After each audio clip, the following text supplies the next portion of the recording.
khatna mi hoi sen Davida ma lai hian Israel mi hoi sen de oi hi awma aming chu Davida ania Davida chuan beram ve thina a beram te chu aduan ema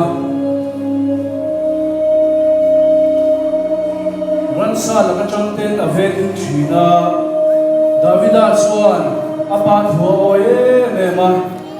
dikhat chu apa in a si bai te chu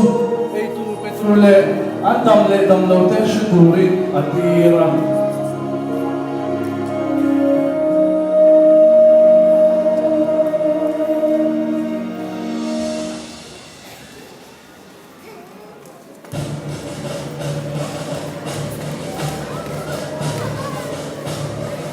Chuan aute bullawa thei chuan Philistia mi huai sen lo mai palian hui mai palian ka ti chuan Israel ho chu alo chuan alo au chiam maya chutia mi len betu mai pathian betu te so ti Davida ka shia chuan akhina le eba Allah sola the na chuan in be hui du ni lavadila Davida chuan pathian in chan hui na daga ti wang chuan in alo rek kita Davida chuan dinga lute paga chara filva maket boga bolia tha chuan alo busin alo ni so vela Davida chuan in tel chu pholi na vilrom chuan han boma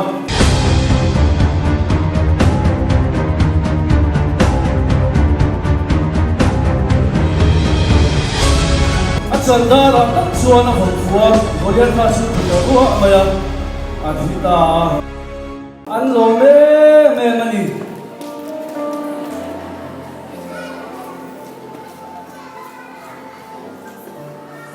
Sandina kidam tu iswa lali iswa he khovela le lai khan dam lo te kidamin sham shanga sinket le rombol in sinkol sa de shina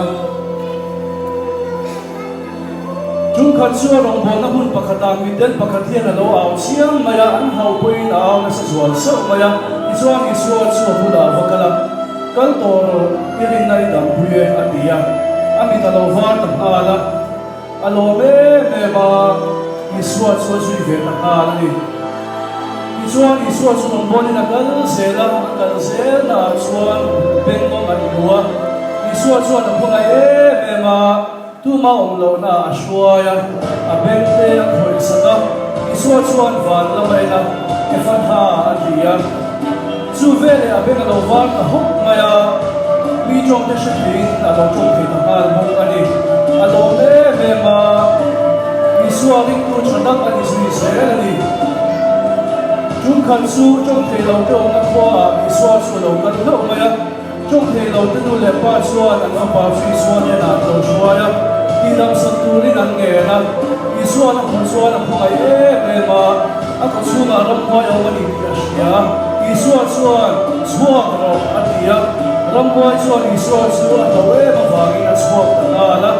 lo bang bo chuan lo chong thi tanala ni lo bang tu le pa chuan lo me mani Iswa chuan ma ringa piang te tan dam na ani